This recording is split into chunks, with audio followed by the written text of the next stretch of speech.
Reportez-vous à Éphésiens, chapitre 5, s'il vous plaît. Éphésiens, le chapitre 5. L'apôtre Paul nous encourage, il encourageait à ce moment-là les gens d'Éphèse, mais il nous encourage, nous, aujourd'hui, surtout qui sont parvenus au temps de la fin, à être des chrétiens sages, engagés à 100% dans le chemin de la conversion, puis dans le chemin du développement du caractère de Dieu. 100% actifs dans ses voies. Et ça comprend toute notre vie. Et c'est ce qu'on va voir un peu aujourd'hui. Notre vie dans tous ses aspects, même les plus petits. Éphésiens 5, on va lire à partir du verset 15. Paul dit, « Prenez donc garde afin de vous conduire avec circonspection. » Je précise le mot ici, circonspection, ce n'est pas un mot qu'on utilise régulièrement. Circonspection, ça veut dire avec prudence, avec attention, avec soin. Alors, prenez donc garde de vous conduire avec soin, avec attention, selon les voies de Dieu qu'on connaît, pour les appliquer dans notre vie. On va le voir par le contexte, c'est ce que ça veut dire par la suite. Prenez donc garde de vous conduire avec soin, avec attention, non comme des insensés qui n'auraient pas de ligne de conduite à suivre, mais qui feraient n'importe quoi, n'importe comment. Non comme des insensés, mais comme des sages. Et on sait que la sagesse, ça commence avec la connaissance du vrai Dieu, puis avec la connaissance de ses lois, de ses voies. Mais comme des sages. Verset 16. Rachetez le temps, car les jours sont mauvais. Et on sait que là où nous sommes rendus maintenant dans le temps, les jours où nous vivons sont de plus en plus mauvais parce que ce sont les jours qui précèdent le retour de Christ de plus en plus proches. Et à ce moment-là, on sait par la prophétie que les choses devaient et sont en train de se gâter de plus en plus. Alors, il dit racheter le temps. Racheter le temps, ça veut dire utiliser le temps que vous avez de la meilleure façon à ce moment-là, selon Dieu, pour vous préparer. Utilisez, autrement dit, ce temps qui nous est donné, même dans des jours mauvais, pour nous approcher de Dieu et faire sa volonté. Rachetez le temps, car les jours sont mauvais. C'est pourquoi ne soyez pas inconsidérés, mais comprenez quelle est la volonté du Seigneur. Plus on étudie la Bible, plus on entend de messages, puis on réfléchit, puis on voit ce que Dieu veut qu'on fasse. Puis c'est pour notre bien, c'est pour notre bonheur. Et il le mentionne à de nombreux endroits dans la Bible. Comprendre quelle est sa volonté. Puis après, il donne une série d'exemples dans quoi on doit être considéré, agir comme sage, agir avec attention et racheter le temps.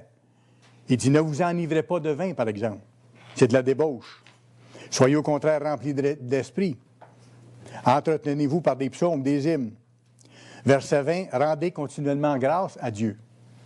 Et quand on dit merci à Dieu, ça nous force à apprécier les choses qu'on a, qu'on vit, même dans des choses difficiles. Parce qu'on peut même arriver à dire à Dieu, dans des circonstances difficiles, merci que j'ai à vivre ça. Je ne comprends pas nécessairement pourquoi ça m'arrive, mais je sais que tu te sers de tout ce que tu permets qui m'arrive pour que je grandisse dans la stature de Christ. Alors, merci même de ce qui m'arrive et merci que tu vas m'en délivrer de la meilleure façon, au meilleur moment. Et là, on est encouragé par ces paroles-là même, parce qu'on s'en remet à ce moment-là totalement à lui, même dans des circonstances négatives ou difficiles. Alors, il donne ça comme exemple. Rendez continuellement grâce à Dieu pour toutes choses. Vous soumettant les uns aux autres, donc, encouragez-vous, aidez-vous. Alors, puis vous continuez, après ça, il parle des maris qui doivent prendre soin de leurs femmes, des femmes par rapport aux maris. Ce qu'il donne là, c'est une série de points de notre vie de tous les jours pour montrer que l'ensemble de notre vie, ça lui appartient maintenant. Parce qu'il nous a attirés, on a signé le contrat de l'Alliance dans le sang du Christ au moment de notre baptême en disant « Je veux t'appartenir, fais de moi ce que tu veux ». Ça comprend toute ma vie entière. mes actions, mes pensées, mes émotions, mes rêves, tout est orienté et centré sur Dieu, après ça, sur son plan. Écoutez, qu'est-ce qu'il y a de valable autour si ce n'est pas ce qui s'en vient? Parce que tout ce qui est autour est en train de tomber et va tomber. Et qu'on ait grande richesse ou pas de richesse, qu'on ait beaucoup de santé ou pas beaucoup de santé, tout ça va passer. Tout ça va être changé. Ce qui va rester au bout, c'est si j'ai été fidèle dans ces petites choses comme dans les grandes, Dieu va me donner la vie éternelle pour que je sois heureux éternellement et que je rende les autres heureux et que je le glorifie éternellement. Dans les actions qu'on entreprendra avec lui, avec le Christ, pour travailler sur l'univers et ainsi de suite, des choses qui en réservent pour nous. Ça m'a frappé parce que j'avais préparé le sermon au début de la semaine, puis j'ai reçu le World Ahead, les nouvelles de Charlotte.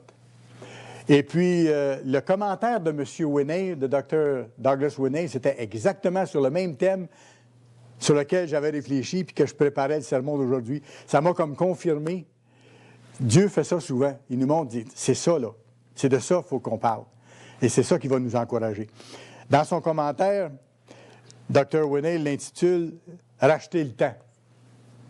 Il dit « L'apôtre Paul supplie les frères et les encourage avec force de garder le but de la vie éternelle devant leurs yeux et d'utiliser toutes les occasions possibles dans leur vie pour devenir de plus en plus comme le Christ. » Donc, c'est ma vie entière qui est consacrée à Dieu à ce moment-là. Et il explique que la ville d'Éphèse, c'était une cité portuaire où il y avait énormément d'activités et c'était une ville qui était remplie de tentations et de divertissements de toutes sortes, si vous voulez. Et les gens de la ville d'Éphèse se laissaient facilement distraire ou détourner de la vérité par toute cette effervescence qu'il y avait autour et qui était attirante et intéressante. Mais à nous, c'est encore plus fort aujourd'hui. Parce que la société autour de nous autres, elle est agressante dans un sens à cause de toutes les tentations qu'elle offre, mais qu'elle vient nous porter littéralement dans notre maison, si on ne fait pas attention, à la télévision ou à la radio ou ainsi de suite. On a vraiment des choix à faire là, pour racheter le temps, pour ne pas embarquer dans n'importe quoi et se laisser influencer par n'importe quoi.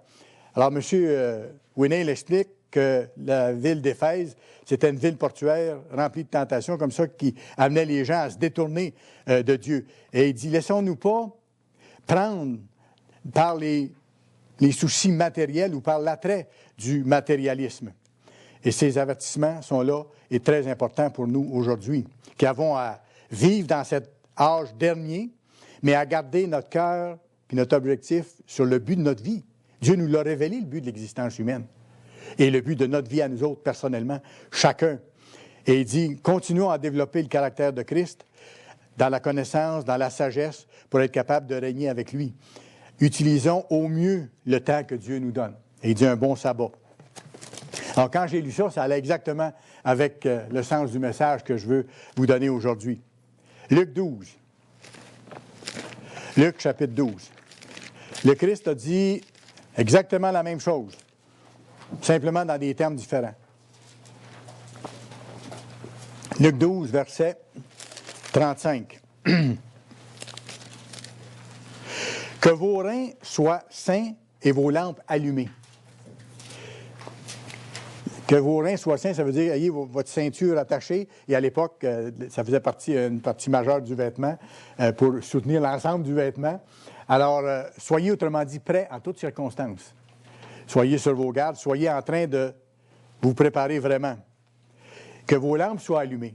Et on sait ce que c'est, les lampes, avec le Saint-Esprit. Donc, il faut le demander chaque jour. Il faut l'utiliser chaque jour pour mieux faire, pour vaincre. Et si on manque notre coup une journée, ne pas se décourager, mais aller devant le trône de grâce pour être pardonné et secouru, comme c'est écrit dans Hébreux. C'est une promesse extraordinaire parce qu'on n'est pas parfait d'un coup. Mais on est en marche, on continue. Alors il dit, soyez semblables à des hommes, que vos lampes soient allumées, soyez semblables à des hommes qui attendent que leur maître vienne des noces afin de lui ouvrir lorsqu'il arrivera et qu'il frappera. Heureux ce serviteur ou ces serviteurs que le maître à son arrivée trouvera ainsi. OK, alors ça nous donne encore nos ordres de marche dans ce sens-là. Et regardez l'explication que le Christ donne à Pierre qui pose une question ensuite au verset 42. Au verset 41, Pierre demande, est-ce que tu dis ça, Seigneur, pour tout le monde ou juste pour nous autres, les appelés ou les membres de l'Église? Et vous allez voir, le Christ lui montre que c'est pour les appelés, dans un premier temps, que ça, c'est mentionné. Et le Seigneur dit, quel est donc l'économe fidèle et prudent? Et c'est le thème de mon message, je vais y revenir. Quel est donc l'économe fidèle et prudent que le maître établira sur ses gens pour leur donner la nourriture au temps convenable? Heureux ce serviteur que son maître, à son arrivée, trouvera faisant ainsi. Je vous le dis en vérité, il l'établira sur tous ses biens. Alors, on voit la fin de l'histoire pour ceux qui vont être persévérants, qui vont être fidèles. Mais ici, j'attire votre attention, et c'est le thème de mon message, c'est quoi être un économe fidèle et prudent? C'est quoi être un économe fidèle et prudent? Ça va avec le fait d'être prêt spirituellement, d'avoir nos reins sains, d'avoir nos lampes allumées, d'être en train de toujours continuer à se préparer. Ça fait partie de ça. Et ceux et celles qui seront trouvés ainsi, à ce moment-là, il va les établir sur tous ces gens. Donc, le Christ dit, soyez des économes fidèles et prudents. Dans le langage actuel, si on parle d'économe, ce que ça veut dire pour la plupart des gens, sur le champ, ça veut dire être modéré dans nos dépenses. Quelqu'un qui est économe, fait des économies. Hein? De ce langage courant. C'est de faire des économies, c'est d'épargner. Mais autrefois, il n'y a pas tellement longtemps, il y a quelques dizaines d'années, il y avait une fonction précise qui était accordée ou attribuée à un personnage spécial dans les communautés religieuses, par exemple. Soit dans les hôpitaux ou dans les collèges, dans les couvents. Il y avait le frère ou la sœur économe. Eux autres étaient chargés d'administrer.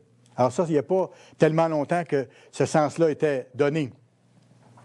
Maintenant, si je prends le terme moderne d'économe qu'on peut appliquer ici, un des meilleurs termes pour désigner ce que le Christ entendait par « soyez des économes fidèles et prudents », on pourrait dire « soyez des gestionnaires fidèles et prudents ». Gestionnaire, ça, on va saisir plus facilement parce que c'est un terme plus contemporain. Soyez des gestionnaires fidèles et prudents. Et le titre de mon message, c'est « Fidèle gestionnaire de Dieu ». Fidèle gestionnaire de Dieu. Maintenant, quand on entend ce mot-là, le mot gestionnaire, on pense presque tout de suite, je ne sais pas si vous êtes comme moi, mais à une grosse compagnie.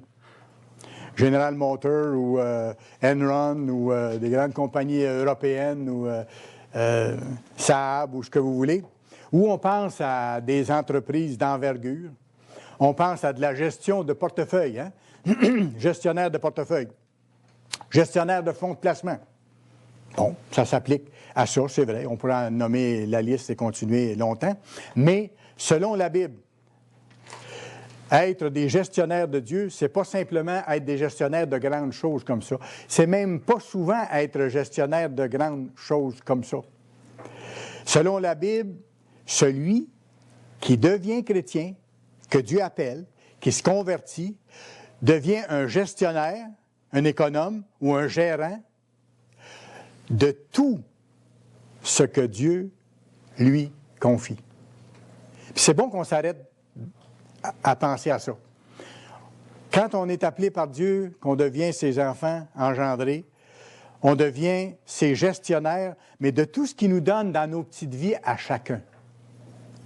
Dieu veut voir qu'est-ce qu'on fait avec ce qu'il nous a donné et avec ce qu'il nous donne. Quelles que soient les circonstances où l'on se trouve. Qu'on soit jeune, qu'on soit âgé, qu'on soit étudiant, qu'on soit travaillant, qu'on soit chômeur, qu'on soit en pleine santé, qu'on soit malade, qu'on soit célibataire, qu'on soit marié. Imaginez toutes les situations possibles. Chacun a sa situation précise. Mais Dieu se sert des éléments de chacune des situations pour nous préparer aux grandes choses qui viennent. Et on devient des gestionnaires de tout ce que Dieu nous confie. Que ce soit, comme je dis, de grandes choses, ou que ce soit, puis là je pèse bien mes mots, ou que ce soit des choses qui nous semblent petites.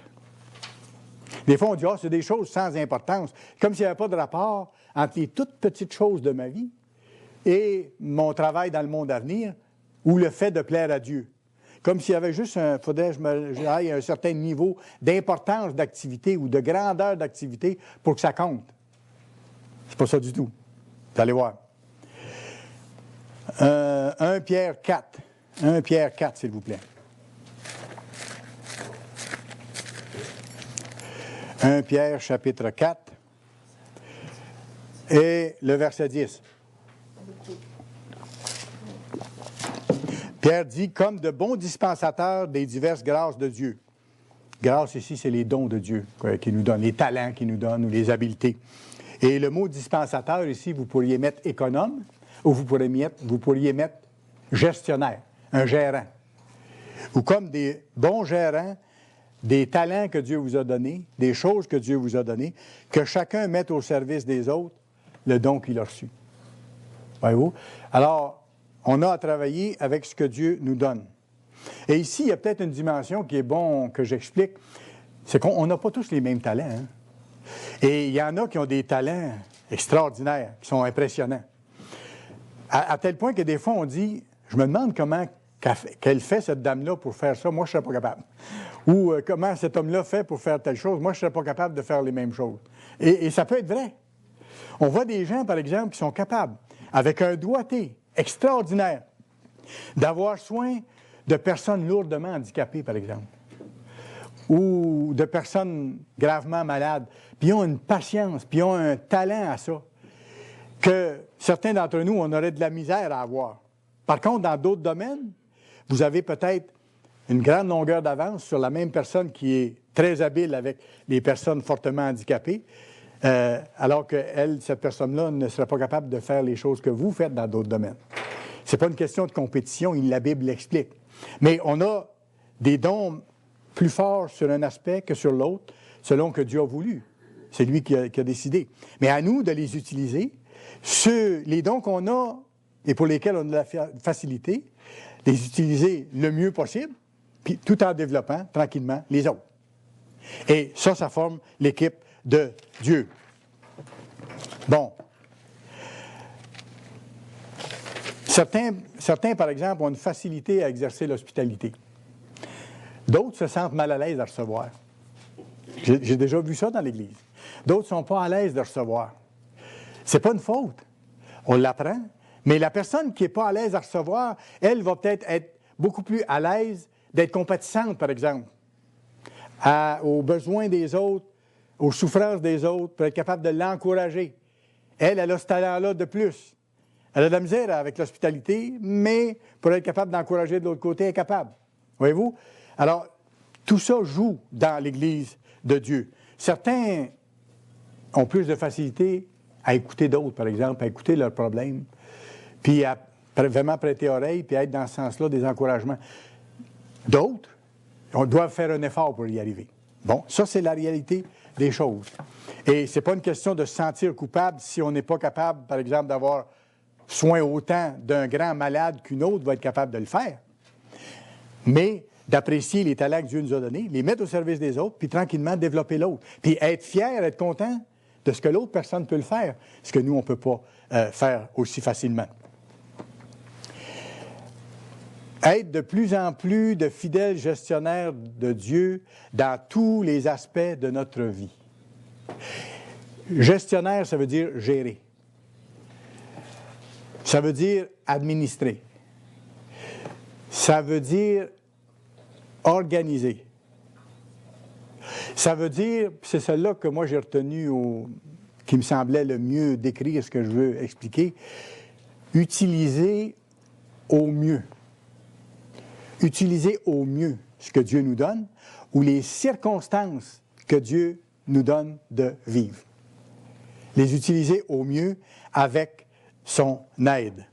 Dans la perspective de plaire à Dieu puis de nous préparer au royaume. N'oubliez pas, là.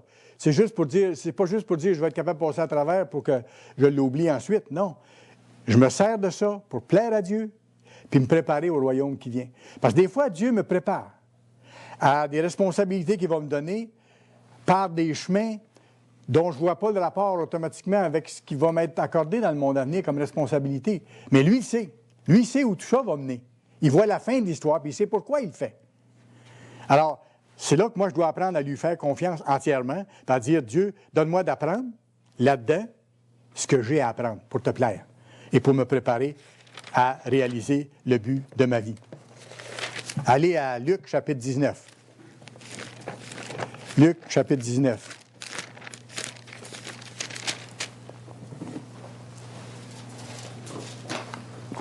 Luc, chapitre 19, on va commencer à lire avec le verset 12.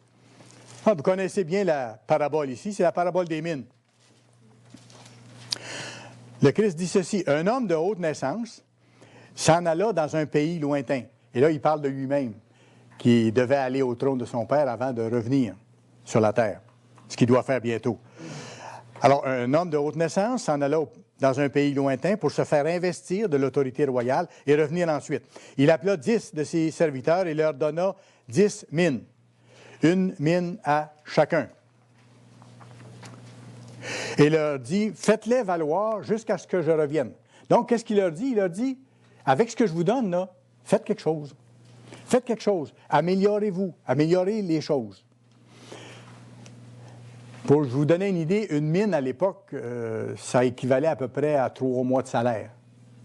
Mettez ça en valeur d'aujourd'hui, ça vous donne un peu une idée du montant que le Christ leur a confié. À peu près la valeur de 3 mois de salaire. Mais prenons ça comme représentant tout ce que Dieu nous a donné. Dieu nous a donné plein de choses. Dieu nous a donné la vie. Dieu nous a donné la santé. Dieu nous a donné les parents qu'il nous a donnés, les enfants qu'il nous a donnés si on est des parents. Dieu nous a donné le travail qu'on a ou de chercher un travail actuellement. Dieu nous a donné des talents. Dieu nous a donné des centres d'intérêt qu'on doit développer, des goûts aussi pour certaines choses. Et souvent, avec nos goûts, viennent l'attrait et les capacités aussi de réaliser des choses. Dieu nous a donné le temps. Je vais revenir là-dessus, c'est important, le temps. Racheter le temps. Ça nous est donné par Dieu. Et c'est fascinant, je regardais ça l'autre jour encore. Écoutez, Dieu n'avait pas besoin du temps. Il est en dehors du temps. Il a créé le temps pour les êtres humains, pour qu'on ait le temps de développer son caractère. Il nous l'a donné comme un cadeau. Et le temps est un des éléments majeurs qu'on a pour utiliser, pour nous préparer pour le retour de Christ. Dieu nous permet ou nous donne des épreuves. Des fois, on ne veut pas y penser comme ça parce qu'on serait porté en tant qu'humain à dire, bien, toutes les bonnes choses viennent de Dieu, puis les choses difficiles, il ne faudrait pas que ça vienne de lui. Non, il permet qu'il y ait des choses difficiles qui nous arrêtent, qui nous arrivent, parce que ça nous aide. S'il n'y a pas de, comment je dirais, de force contraire, on ne développe pas la musculature, hein? Ceux qui font de la gymnastique ou qui font des poids et haltères, vous devez lutter contre une adversité pour développer une musculature. C'est la même chose au point de vue spirituel. Dieu nous donne parfois des pertes, parfois des gains. Dieu nous permet toutes sortes d'expériences de vie. Mais j'insiste, je reviens là-dessus, parce que tout ce que Dieu nous donne, Dieu s'en sert. Et c'est important et encourageant qu'on le voit comme ça, parce que même dans les plus petites choses de ma vie, je peux réaliser que je peux plaire à Dieu. Dans les choses qui semblent les moins importantes, que personne ne voit même. Mais pour Dieu, qui voit toutes choses, puis qui a les yeux centrés sur ses tout-petits actuellement, pour lui, tout ça a de l'importance. Quand l'homme de haute naissance est revenu, on voit au verset 15 ici, de Luc 19, on sait ce qui est arrivé. Lorsqu'il fut de retour, après avoir été investi de l'autorité royale, il fit appeler auprès de lui ses serviteurs auxquels il avait donné de l'argent, ou auxquels, mettons-les pour nous, auxquels il a donné tout ce que nous avons chacun d'entre nous, afin de connaître comment chacun l'avait fait valoir. Le premier vint et dit, « Seigneur, ta mine a rapporté 10 mines. » Donc, il avait fait quelque chose avec. Vous savez, le deuxième, sa mine avait rapporté 5 mines, bon, un peu moins, mais le Christ dit, bon et fidèle serviteur, voici ta récompense. Et il dit bien ici, au verset 17, « C'est bien, bon serviteur, parce que tu as été fidèle en quoi? Dans de grandes choses que tout le monde voyait? Non. Parce que tu as été fidèle en peu de choses. Maintenant, reçois le gouvernement de 10 villes dans le royaume éternel de Dieu. Là, on parle de quelque chose d'énorme. Mais il dit, parce que tu as été fidèle dans des petites choses. Petites choses. Puis c'est là-dessus que je veux attirer votre attention parce que ça devient un fort encouragement pour nous quand on réalise que ce qu'on prend la peine de faire à la gloire de Dieu, dans les moindres choses de notre vie, ça lui plaît, ça nous prépare. C'est pas en vain. On le fait à ce moment-là pour un motif supérieur, même si c'est une chose toute petite. Il y a 2 leçons qu'on pourrait tirer ici rapidement. C'est qu'il faut être soumis au Christ et à ses serviteurs, au chef de l'Église. Et la deuxième leçon, c'est d'être fidèle. De s'appliquer à vivre selon ses voies dans tout, je reviens encore là-dessus, les aspects de notre vie, même dans les toutes petites choses, même celles, comme je mentionnais, qui peuvent sembler sans importance. Ce qui compte pour Dieu, ça c'est important qu'on le réalise, ce qui compte pour Dieu, c'est pas la grandeur d'une chose ou son apparente importance ou son importance aux yeux des êtres humains. Ce qui compte pour Dieu, c'est pas la grandeur des choses ou leur apparente importance. C'est notre attitude face à ces choses-là. Ce que nous faisons avec. Est-ce que nous l'utilisons au mieux, même la plus petite chose? Écoutez, je me rappelle le cas d'une dame âgée, pauvre toute sa vie, vivre dans un tout petit appartement, 1 pièce et demie peut-être, quelque chose du genre, et la dame de dire comment moi je pourrais administrer des villes? J'ai jamais rien administré de gros, j'ai toujours été pauvre. J'ai presque rien. J'ai de la misère à arriver, à faire les fins de mois. Mais cette petite madame-là était comme la petite veuve qui donnait ses 2 pièces aussi. Elle supportait l'Église dans la mesure du possible avec des petites offrandes et ainsi de suite. Elle priait pour l'œuvre. Elle faisait plein de choses comme ça. Mais elle se préparait. Mais elle dit, moi, je ne suis pas capable de gérer des villes. Ce n'est pas la grandeur de la chose qui compte pour Dieu. C'est ce qu'on fait avec. Comment on l'utilise. La toute petite personne qui n'a pas de revenus, qui est peut-être malade, très avancée en âge ou jeune, mais qui n'a pas beaucoup de moyens, mais qui fait au mieux avec ce qu'elle a, c'est cette personne-là que Dieu considère comme étant en train de réussir sa préparation pour administrer des villes dans le royaume. La personne a peut-être 500 $ ou 500 € à administrer par mois ou 800 €, quel que soit le montant. Mais si elle est capable d'administrer à la gloire de Dieu ces 500 € par mois, ces 500 $ par mois, ça ne sera pas un problème pour elle d'administrer 500 milliards d'euros ou 500 millions d'euros par mois. Quand elle aura la charge d'une ville ou de 5 villes et que les impôts seront envoyés pour l'administration générale. C'est le principe de comment administrer. Elle l'a appris. Elle a appris à utiliser au mieux chaque dollar ou chaque euro, à ne pas gaspiller et à le faire servir au mieux et même soutenir l'œuvre de Dieu dans la mesure de ses moyens et ainsi de suite. Voyez-vous, ce n'est pas la question du montant. Si je suis capable d'être honnête en ne volant pas $1 ou €1 que je peux prendre, je vais être honnête s'il y a 100 € en jeu ou 1 000 € ou 1 000 $ en jeu. Ce n'est pas le montant, c'est l'attitude avec ce que j'ai, avec ce qui m'est donné. Le principe de bien gérer, c'est le même, autrement dit. Le montant à gérer n'a aucune importance. Le montant à gérer n'a aucune importance. Et j'ai vu, moi, dans ma vie, des dames qui n'avaient pas appris l'administration. Et à un moment donné, tranquillement, avec leur mari, ont appris des choses. Et le mari a décédé et la petite madame a continué. Elle n'avait jamais été à l'école beaucoup, jamais appris de grands cours de comptabilité ou quoi que ce soit, mais ont géré de façon superbe le petit budget de la maison ou de la petite entreprise qu'il y avait. Mais ils l'ont appris comme ça, à regarder, à poser des questions, à se faire des petites notes à eux autres, que les autres ne comprenaient peut-être pas. Mais cette personne-là a appris à gérer une fortune sans le savoir, parce que c'est le même principe. Quand elle va arriver dans des grands montants, c'est exactement la même chose. Comme d'autres disent, « j'ai jamais dirigé de gens. » Ah oui, vous en avez dirigé. Ah oui, vous en avez dirigé. Parce que rappelez-vous la définition de ce que c'est qu'un dirigeant. C'est un serviteur. M. Meredith l'a dit souvent. C'est quelqu'un qui est capable de voir les besoins des autres, puis d'être capable de trouver les bonnes paroles, de parler quand c'est le temps, de ne pas parler quand c'est le temps, d'être capable de donner de l'encouragement, de la compassion. C'est ça un dirigeant, parce que dans le monde à venir, nous allons être des dirigeants serviteurs et non pas des maîtres d'esclaves ou des dirigeants féroces qui ne cherchent pas à comprendre ou à aider vraiment les autres, mais qui cherchent à se nourrir eux-mêmes et à tirer profit de tous ceux qu'ils disent servir.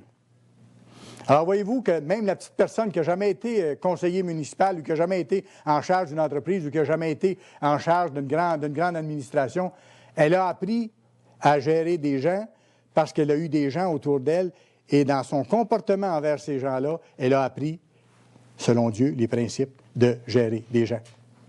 Et on le voit dans l'Église et c'est vraiment formidable. C'est la même chose pour... Des fois, une petite maman à la maison avec ses enfants va dire, « Bien, moi, je n'ai pas gros l'occasion d'apprendre à me préparer pour le royaume. » Ah non? Ah non, vous avez des petits sujets tout proches, là. Vous avez des petits sujets tout proches, là. Et en leur montrant d'être disciplinés, en leur montrant la parole de Dieu, en les éduquant, en faisant tout ça, c'est comme la gestion d'un royaume en plus petit. C'est exactement la même chose. Ce n'est pas la grandeur. C'est le principe. Si on est capable de l'appliquer dans de petites choses, on peut l'appliquer dans de grandes choses. Puis il y a une grande joie, puis il y a une grande satisfaction quand on sait que tout ce qu'on fait peut plaire à Dieu et peut nous préparer. Je vous donne rapidement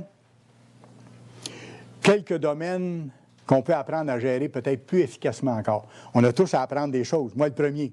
Puis en préparant le sermon, ça m'aide à moi aussi m'examiner. Et c'est bon de temps à autre de faire le point et de dire, est-ce que je suis un bon gestionnaire de Dieu? Est-ce que j'ai vraiment développé suffisamment? En quoi je pourrais m'améliorer? Par exemple, est-ce que je suis un bon gestionnaire de mon temps? Certaines personnes ont de la difficulté avec ça. Ça ne vient pas tout d'un coup. C'est une discipline aussi. C'est une discipline aussi. Est-ce que la répartition de mon temps est bien organisée? Si je n'organise pas la répartition de mon temps, c'est n'importe quoi à l'extérieur qui va m'organiser. Il faut que j'organise, il faut que je décide qu'est-ce que je fais de mon temps. C'est des choix. Je me rappelle, j'avais rencontré le maire Drapeau à un moment donné, on avait différentes conversations sur des projets. Puis le maire Jean Drapeau de Montréal était très, très occupé. C'est lui qui était à l'époque de Terre des Hommes aussi. Et lui, il disait, celui qui ne perd pas son temps en a tout le temps. Ça m'avait frappé. La personne qui ne perd pas son temps en a tout le temps. Donc, elle a toujours du temps pour les choses essentielles. Mais elle ne tire pas partout, par exemple. Elle apprend à planifier ces choses. C'est ça la différence. Mais gérer son temps, c'est de penser à qu'est-ce que je vais faire avec mes journées, mes semaines, comment je vais organiser mon programme chaque jour de façon équilibrée, comme Dieu veut que je le fasse. C'est surtout ça dans notre cas, avec les bonnes priorités. On sait que nous autres, c'est d'abord chercher Dieu, le royaume et sa justice. Donc, mes journées commencent comment? Ils ne peuvent pas commencer autrement qu'en priant Dieu, qu'en me remettant dans ses mains, qu'en lui demandant son aide. Puis je peux même lui demander, Dieu, aide-moi aujourd'hui à ce que ma journée te plaise, à ce que je me serve, puis que je réalise là, que tout ce que je vais vivre, même les plus petites choses, même d'aller au marché d'alimentation pour chercher quelque chose, c'est une occasion pour moi d'être une lumière dans ma façon de traiter les gens, par exemple. Ça a l'air de rien. Mais Dieu regarde ça. Comment je traite les gens? Quelle sorte de dirigeant je vais être? Alors, Dieu en premier. La deuxième priorité, bon, Dieu en premier, nos prières chaque jour, étude chaque jour aussi. Pas juste lire, mais étudier la Bible. Et plus on le fait, plus on se fait une discipline de le faire, vous allez voir, et ceux qui le font, vous le savez déjà, plus on aime le faire. Et plus on est encouragé à le faire parce qu'on apprend des choses, on se fortifie. Écoutez, la foi vient d'où? La foi vient de ce qu'on entend. Ce qu'on entend vient de la parole de Dieu. Alors, plus j'étudie la parole de Dieu, plus je suis fortifié. Plus quand il arrive une circonstance dans ma vie, plus je suis capable de référer à ce que j'ai lu, et ça me rappelle ce que Dieu a fait pour tel autre ou tel autre, et ça me donne confiance, parce que c'est le même Dieu, aujourd'hui, hier, éternellement. Premièrement, Dieu. Deuxièmement, la famille. Si je suis marié, c'est mon conjoint, mes enfants. Est-ce que j'ai du temps chaque jour pour eux autres? Est-ce que j'ai du temps chaque jour pour eux autres? Est-ce que je m'occupe des besoins de ma conjointe? Est-ce que je prends le temps parfois d'aller au magasin avec elle? J'aime pas aller au magasin. Mettons, je suis un homme dans la plus pure tradition mâle et que j'aime pas aller au magasin. Bon. Mais je suis marié avec une épouse qui aime aller au magasin à l'occasion pour chercher des choses, puis elle aimerait ça que j'aille avec elle. Alors, qu'est-ce que je dois faire? Dire, bien, vas-y, voici mon temps, vas-y acheter une robe. Ça fait longtemps que tu en veux une, choisis-en une. Oui, mais elle est mariée avec moi. Elle aimerait ça que j'aille avec elle, qu'on la regarde ensemble, parce que la robe, elle veut qu'elle me plaise aussi. Ah, regardons. Oh, on est un couple. Un couple, c'est deux. Habituellement, deux. Ça, c'est la base. OK? Alors, voyez-vous, à ce moment-là, le mari doit faire attention aux besoins de sa femme dans ce sens-là et prendre le temps à l'occasion. Il ne peut pas y aller à tous les jours, il ne peut pas dépenser à tous les jours, non, c'est sûr. Mais il faut qu'il aille à l'occasion avec elle pour lui faire plaisir. Et elle va faire la même chose de son côté pour d'autres sortes d'activités qui l'intéressent peut-être moins, elle, au point de départ, que son mari. Mais c'est ça, un couple, encore. C'est de s'encourager l'un l'autre. C'est ça, le vrai partage. Et ça, c'est utiliser le temps, c'est de racheter le temps, comme un chrétien ou comme une chrétienne, de penser aux autres. Même chose pour les enfants. En tant que père, on doit se garder du temps chaque semaine, le plus souvent possible pour les enfants, pour jouer avec eux autres, pour passer du temps avec eux autres, pour être à quatre pattes, à faire des choses quand ils sont petits, puis quand ils sont un peu plus grands, à faire d'autres choses. Parce que si la ligne est ouverte comme ça depuis qu'ils sont petits, quand ils vont devenir adolescents, ils vont continuer de garder le contact. Et vous allez pouvoir les aider à passer à travers l'adolescence et à bien se préparer en tant qu'adultes. Et c'est quoi notre rôle? Quand la Bible dit que tu ailles en voyage, quand tu te lèveras, quand tu te coucheras, tu parleras de Dieu, tu parleras de ses lois à tes enfants, ça ne se fait pas par correspondance. Ça se fait avec eux, tout simplement. Alors, choisir du temps et garder du temps précieux. Puis vous allez voir, si vous le faites, ceux qui le font, là, vous savez, les enfants attendent après ça. Parce qu'ils ont hâte de pouvoir jouer avec papa. Ils ont hâte de pouvoir faire des choses spéciales avec papa et maman. Puis c'est normal, parce que ça nous rapproche. La troisième chose, dans l'ordre de mon temps, ou des priorités, c'est mon travail. De bien faire mon travail. La Bible en parle aussi. Et si je n'ai pas de travail, mon travail, c'est d'en chercher. Et une fois que j'ai fait ce que je pouvais faire dans la semaine, je peux dire à Dieu, merci de m'avoir permis de faire ça. J'attends de voir ce que tu vas me montrer comme résultat. J'ai fait ma part. Je sais que tu veux que je travaille. C'est pas encore le temps apparemment, mais aide-moi à tenir le coup. Et merci de m'avoir permis de faire ça pour te plaire. Parce que tu nous dis qu'on doit être occupé pendant 6 jours et le 7e jour, on se repose. Et si on est des employés, ne pas être contredisant envers les patrons. Si les patrons nous demandent des choses qui ne sont pas contraires aux lois de Dieu, les faire, tout simplement. Et non pas toujours avoir une meilleure idée. Là. Vous savez que le patron, parce qu'à un moment donné, le patron vient fatigué de ça aussi. Il demande que vous fassiez les choses de telle façon. Je me rappelle du cas d'un employé où le patron avait acheté une belle plante d'intérieur spéciale, puis il voulait que ça soit arrosé tous les jours. Mais la personne lui a dit, bien, si je l'arrose à tous les jours, c'est une plante qui ne demande presque pas d'eau, elle va mourir. Je veux qu'elle soit arrosée chaque jour. OK, il veut qu'elle est morte. Mais, mais écoutez, le principe est le même. C'est que la personne, elle, qui a arrosé comme le patron demandait, la personne a dit ce qui aurait pu arriver. Le patron dit, je veux que ça soit comme ça. Là, on arrête d'en parler, puis on arrose. C'est aussi simple que ça. Ne pas être contredisant. Être coopératif dans les projets. Même si nous autres, on verrait un projet que le patron lance qui serait peut-être meilleur d'une telle façon, on peut suggérer simplement une meilleure façon, mais après, c'est fini. Après, j'embarque et je collabore 100%. C'est ça l'attitude d'un chrétien. Et si je suis un patron, à ce moment-là, est-ce que je suis capable d'écouter les suggestions de mes employés? Oh!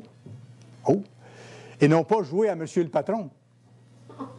Mais être capable d'écouter mes employés. Si vous remarquez, même dans le monde, les entreprises qui fonctionnent très bien, c'est les entreprises où il y a une belle complicité comme ça, patron-employé, avec un même but dans l'entreprise. Ce pas des gens parfaits, mais c'est des petits points de repère qui aident beaucoup, beaucoup. Dans l'utilisation de notre temps, il y a le repos aussi. Il y a des gens qui viennent à l'Église et qui doivent apprendre à se reposer. Parce que c'est des bourreaux de travail. Des gens qui ont manqué d'équilibre dans le passé, dans l'organisation de leur temps. Parce qu'il y avait juste le travail et pas d'autre chose, en pensant que là, ils accomplissaient le but de l'existence humaine. Mais à un moment donné, on frappe un mur tôt ou tard et tout ça s'écroule. Alors, il faut apprendre à se reposer, à donner du temps aux autres, si on a une famille, comme j'en parlais tantôt, apprendre à se reposer aussi, à avoir des loisirs, à faire un peu d'exercice, à avoir des divertissements. Moi, des fois, je vous dis ça en passant, parlez-en pas à personne, mais j'ai mon jeu de cartes dans mon tiroir de bureau, puis quand j'ai besoin de prendre un petit répit, je me fais quelques parties de patience. Et puis, ça fait du bien, je pense à d'autres choses. Après ça, je me lève, je vais me faire un café, je reviens, je peux la continuer. J'ai fait une pause. Et je suis obligé de me forcer pour faire ça, parce que je ne faisais pas ça avant. Mais là, j'ai commencé à le faire. J'ai commencé à aller marcher un peu chaque jour. Essayer de me faire une discipline d'une demi-heure de marche par jour. Et ça fait une différence, ça aide. Je suis en train d'apprendre. On est tous en train d'apprendre. On ne l'a pas en partant. Alors, on cherche l'équilibre. Alors, être des gestionnaires, des bons gestionnaires de Dieu dans le temps que Dieu nous donne. Des bons gestionnaires de notre corps aussi. Vous pourrez aller voir dans 1 Corinthiens 6, 19 et 20. Dieu dit que notre corps, c'est le temple du Saint-Esprit. Alors, on n'a pas appris, je pense que c'est un peu partout pareil, en grandissant, à aller vers une saine alimentation. On était content d'avoir de quoi manger, premièrement, et on ne se préoccupait pas de ça. Ce n'était pas des choses tellement véhiculées comme connaissances non plus. Alors, nous qui savons mieux maintenant, on doit faire attention à notre corps et prendre une saine alimentation, prendre de l'exercice suffisant, prendre suffisamment de sommeil selon nos besoins. Et encore là, c'est intéressant et encourageant de réaliser que si on fait ces choses-là pour honorer notre Dieu qui nous commande de faire attention, de prendre soin du temple du Saint-Esprit, on le fait pour qui? On le fait pour un motif supérieur, on le fait pour la gloire de notre grand Dieu qui nous a demandé de le faire. Pour garder notre machine en bon état le plus longtemps possible, pour le servir le mieux possible et le plus longtemps possible. Est-ce que je suis un bon gestionnaire des biens physiques que Dieu me donne? C'est un autre point. Proverbe 27, verset 23. Proverbe, chapitre 27.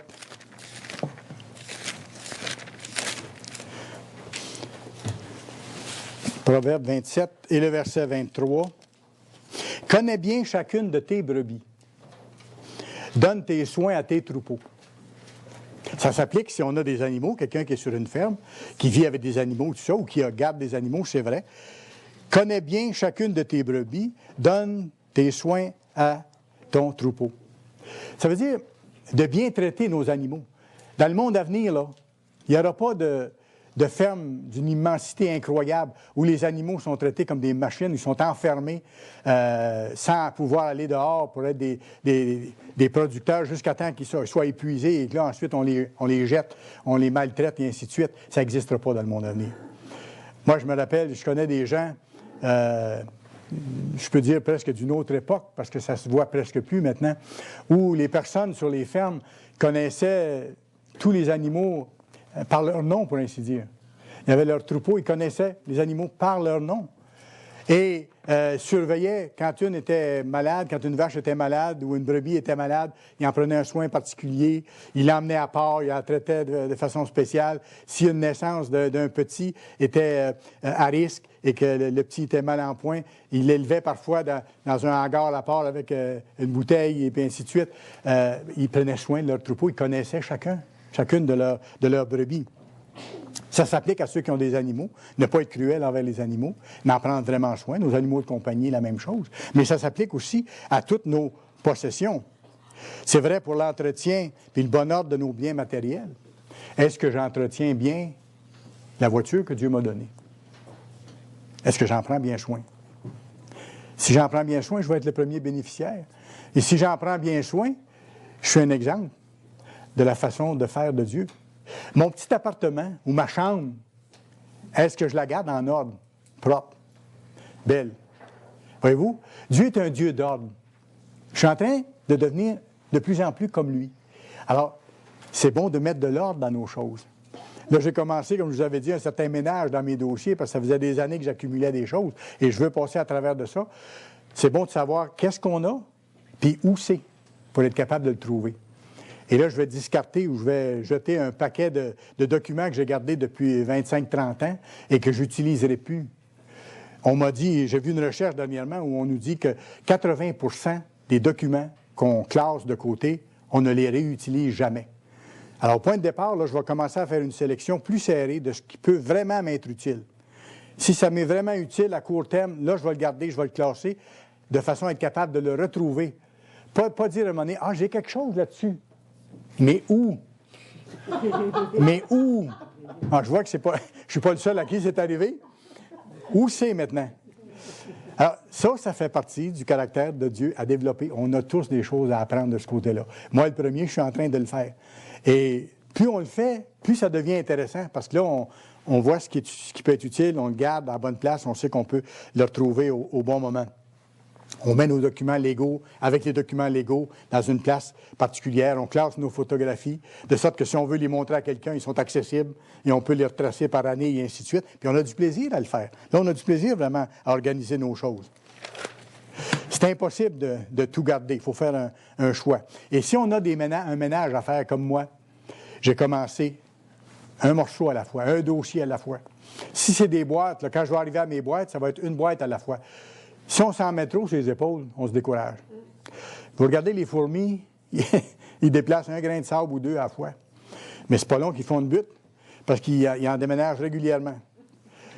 C'est comme ça. Et la Bible mentionne, il dit, regarde ce que la fourmi fait. On peut le voir de cette façon-là, mais pour ne pas se décourager, on peut y aller une boîte à la fois, puis bon, cette semaine, cette boîte-là est faite, formidable. Maintenant, la semaine prochaine, ce sera d'autres choses. Est-ce que je suis un bon gestionnaire avec mes finances? Est-ce que je suis fidèle dans mes dîmes? C'est une joie, ça aussi. Lorsqu'on envoie à Dieu sa dîme, puis lorsqu'on met de côté la deuxième dîme, pour ceux qui ont un salaire, pour ceux qui ont des revenus d'intérêt, ceux qui sont sur des pensions, c'est différent. Mais, bon, est-ce que je suis fidèle dans mes dîmes, dans mes offrandes? Et ce qui va avec ça, est-ce que je vis selon mes moyens? On est dans une société qui ne vit pas selon ses moyens. Même les gouvernements qui étaient endettés de façon incroyable l'an passé pour soi-disant sortir de la crise économique ont emprunté comme c'est pas possible. Et ils se sont surendettés en pensant que ça allait régler le problème, alors que l'échéance s'en vient dans quelques mois. Ils ne pourront pas réendetter encore pour faire d'autres projets de route ou quoi que ce soit pour soi-disant stimuler l'économie. Il y a un bout à ça. Mais individuellement, il y a un bout aussi au crédit. Attention aux cartes de crédit. Attention aux cartes de crédit. Il y a des gens qui viennent à l'Église qui n'ont pas appris à utiliser ça. Ils l'apprennent dans l'Église avec les informations qu'on leur donne. Moi, je vous dirais ceci. Ayez pas plus qu'une carte de crédit. Et si vous avez une carte de crédit, gardez-la seulement si vous êtes capable, à la fin de chaque mois, de payer le solde qui apparaît dessus. Comme ça, vous ne paierez jamais une scène d'intérêt. Votre carte de crédit va vous servir pour acheter et pour vos besoins réguliers, mais vous avez toujours de l'argent pour couvrir à la fin du mois. Parce que j'ai vu des cas où les gens étaient en train de perdre leur maison parce qu'ils avaient monté 3-4 cartes de crédit au maximum et qu'ils n'étaient plus capables de les payer. Mais là, on parle de 18, 20, 25, 28 % d'intérêt que les banques chargent. C'est écrit en caractère qu'une fourmi ne pourrait pas lire avec une loupe. Mais c'est comme ça. Mais là, c'est les intérêts sur les intérêts qui s'accumulent. Et si vous avez un certain montant de dette, ça ne finit plus. Il n'y a pas moyen d'en sortir. S'il arrive un problème d'entrée d'argent, on est pris. Alors, faut jamais mettre d'épicerie sur les cartes de crédit non plus. Parce que l'épicerie, c'est chaque semaine. Alors, les dépenses courantes, il faut qu'ils se payent par des choses courantes. Alors, je n'entrerai pas dans les détails, mais faites attention aussi à toutes les offres qu'on nous fait de payer plus tard. Achetez ça maintenant, vous allez payer dans 15 mois, dans 20 mois, sans intérêt, puis il n'y a pas de problème. Mais regardez bien les personnes qui accumulent les payer plus tard. À un moment donné, le plus tard arrive. Et là, le plus tard, il faut payer. ou remettre la marchandise. Et parfois, ça va beaucoup plus mal. Faites-vous une petite méthode de contrôle? Moi, il y a une personne qui m'a aidé énormément dans ma vie il y a plusieurs années, parce que je n'avais pas le sens d'organisation de mes finances. Puis la personne m'a montré simplement ceci. Ça ne veut pas dire que c'est la meilleure méthode, il y en a d'autres. Mais moi, je paye tout par chèque, ou sauf par carte de crédit, mais ce qui apparaît dans... Et puis, tous mes chèques, j'ai une feuille que je marque à chaque mois, tous les chèques qui sortent. Le montant, puis le pourquoi. Mettons, électricité, temps, chauffage, temps. Ou... Bon. Et quand je vais à la banque mettre mon livre de banque à jour, là, je reviens et je regarde ce qui est passé. Et chaque chose qui est passée, je raye sur ma petite liste, Hydro-Québec payé, téléphone payé. Alors, je sais toujours, je peux vous dire à 5 minutes proche combien il me reste dans mon compte de banque, si je peux couvrir le prochain chèque que je vais faire. Voyez-vous? J'ai un contrôle parfait. C'est simple. C'est simplement une petite carte, une par mois, avec tous mes chèques que je fais durant le mois. Et puis, je raye à mesure ce qui est passé. Je sais ce qui reste dans le compte. Des petites choses faciles qui peuvent nous aider. Est-ce que vous êtes un bon gestionnaire des urgences possibles? Vous savez, il y a eu Katrina aux États-Unis, 1 million de réfugiés dans l'espace de quelques heures. Dernièrement, il y a eu des sursauts de la météo épouvantables. Il y a eu des réfugiés qui se sont multipliés à différents endroits sur la Terre. Au Québec, en 1998, on a eu une crise majeure du verglas. Il y a eu des gens qui ont été sans courant pendant plusieurs semaines, jusqu'à 2 mois, même davantage, je pense. Vous imaginez un peu la situation. M. Meredith, en 2005, nous a déjà donné des avertissements en disant « Préparez-vous. Mettez-vous de côté dans votre maison, dans votre appartement, de la nourriture, au moins pour une semaine, de l'eau pour au moins une semaine. » Est-ce que vous avez lu les directives que M. Meredith nous a données à ce moment-là? Est-ce que vous les avez mis en pratique? Des fois, on se trompe en disant « Oui, j'ai vu ce qu'il a dit. » On a l'impression qu'on est correct, parce qu'on le sait. Mais si on ne l'a pas fait, c'est comme si on ne le savait pas, parce qu'il n'y a rien qui a été fait. Est-ce que vous avez fait un petit sac qu'on appelle un grab and go en anglais, comme M. Meredith le mentionnait, un petit sac par maison avec les choses essentielles de base? Ça, c'est si on a à évacuer rapidement pour qu'il y ait dedans les choses dont on a absolument besoin pour les prochains jours si on devait aller dans un lieu public avec plein d'autres personnes pour être capable d'avoir nos médicaments, pour être capable d'avoir les choses de base dont on a besoin. Est-ce qu'on a un petit kit d'urgence dans la voiture? Au cas où il y aurait une panne majeure sur l'autoroute encore ou qu'il se produit un carambolage en plein hiver ou quoi que ce soit et vous êtes pris là pendant longtemps. Est-ce que vous avez de la nourriture sèche dans le véhicule? Est-ce que vous avez une chandelle pour être capable de chauffer l'intérieur du véhicule à l'intérieur parce que ça peut fournir suffisamment de chaleur? M. Meredith a donné tout ce qu'il faut pour ça. Est-ce qu'on a été de bons gestionnaires en prenant ça en compte? Est-ce qu'on est des bons gestionnaires de la création de Dieu? Est-ce que je protège l'environnement? Il y a une chose qui m'a frappé en préparant le message d'aujourd'hui. Bien sûr, ça comprend de ne pas gaspiller les ressources, de ne pas détruire les choses autour de nous, de faire attention à ces choses-là, parce que Dieu dit bien dans Apocalypse 11, verset 8, quand Christ va revenir, il va détruire ceux qui détruisent la terre. Donc, pour lui, la belle création physique qu'il a faite, elle est importante. Alors, si moi, j'y fais attention, ça a l'air tellement peu important, hein? Mais pour Dieu, voyez-vous pourquoi c'est important? Pourquoi ce qui semble si peu important à mes yeux, l'est tellement aux yeux de Dieu? Parce que si je fais attention à sa création physique, puis que je ne gaspille pas inutilement, puis que je ne détruis pas sa belle création, c'est parce que j'ai du respect pour ce qu'il a fait et j'ai du respect pour lui. Et je suis en train de me préparer à gérer toute la création. Voyez-vous comment ça se tient? À partir d'une chose qui semble anodine, qui semble tout petite.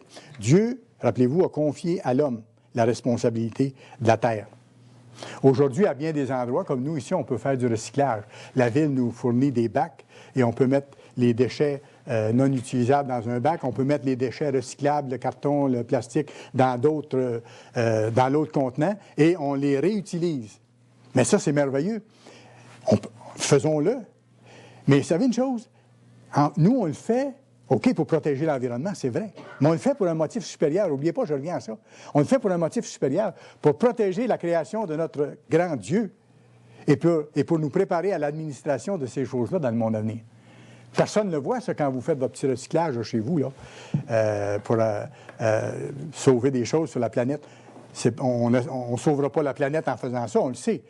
Mais on se prépare à bien administrer la création de Dieu. Et ça, Dieu en tient compte. Et on le fait pour un motif supérieur. Notre vie de tous les jours à ce moment-là, dans ses moindres aspects, avez-vous remarqué, prend une dimension nouvelle, prend une dimension chrétienne. Même dans les plus petites choses, dans les choses qui semblent les plus anodines. Proverbe 4. Proverbe 4, s'il vous plaît.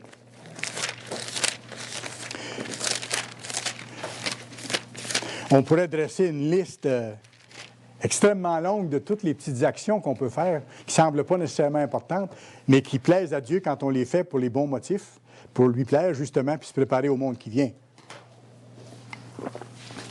Proverbe 4, verset 26. Considère le chemin par où tu passes. Autrement dit, prends le temps de penser à ce que tu fais. Et que toutes tes voies soient bien réglées. Toutes. Il ne dit pas juste les voies les plus apparentes, les voies qui semblent les plus importantes. Il dit non, que toutes tes voies. Fais attention à ma création, fais attention aux animaux, fais attention à ton alimentation, prends l'exercice. Occupez-vous les uns les autres, entre conjoints, parents et enfants, et ainsi de suite. Dans tous les domaines, la maman qui prépare des repas tellement souvent à la maison, c'est une façon d'honorer Dieu, parce qu'elle sert les siens. Voyez-vous? Tout ça. Dans tout ce qu'on fait, si on le fait pour Dieu, on plaît à Dieu et on règle nos voies selon ses voies. 1 Corinthiens 10, 31. 1 Corinthiens chapitre 10 et le verset 31. Soit donc que vous mangiez, soit que vous buviez, soit que vous fassiez quelque autre chose. Autrement dit, quoi que ce soit que vous fassiez, là, c'est ce qu'il dit ici. Faites tout pour la gloire de Dieu. Ça résume ce que je vous dis aujourd'hui. Même dans les plus petites choses que les gens ne verront pas, qui semblent peut-être sans aucune espèce de sorte d'importance, le fait que vous ayez soin de votre personne, que vous faites une bonne hygiène, votre façon de vous vêtir selon les occasions où vous êtes, votre façon de recevoir les gens. Je pourrais donner une liste à plus finir. Votre façon de vous comporter sur la route. Est-ce que je respecte les lois de la circulation? Est-ce que je fais au mieux pour les respecter? Est-ce que je tolère ceux qui ne sont pas tolérants et que je pense à autre chose pour me contrôler, moi, s'il y a des choses qui se passent de ce côté-là? Alors, c'est dans tous les aspects de ma vie. Colossiens 3. Colossiens chapitre 3. Donc, il dit, faites tout pour la gloire de Dieu. Puis c'est fascinant comment ça change les choses quand on se met à réaliser ça et quand on se met à l'appliquer. À dire, même cette petite chose-là, là, si je la fais comme il faut pour Dieu, ça lui plaît, puis je suis en train de me préparer pour des choses grandes. Colossiens 3, regardez le verset 23. Tout ce que vous faites, faites-le de bon cœur, comme pour le Seigneur et non pas pour les hommes. Non pas pour ceux qu'on sert même si ça nous fait plaisir de servir les autres. Mais on sert le Christ à travers ceux qu'on sert, comme si c'était le Christ qui était là. C'est ça. Tout ce que vous faites, faites-le de bon cœur, comme pour le Seigneur et non pas pour des hommes, sachant que vous recevrez du Seigneur l'héritage pour récompense. Servez le Seigneur Jésus-Christ en toutes choses. Et c'est le fun. Comme je disais, on peut demander à Dieu, parfois le matin, « Père, donne-moi aujourd'hui, là, de te plaire dans tout ce que je vais faire. Puis aide-moi à le réaliser, puis à te l'offrir pour ta gloire. À être un bon gestionnaire, à être un gestionnaire fidèle de tout ce que tu me donnes, pour que je sois capable de te servir et de servir le monde éternellement dans le merveilleux monde à venir. »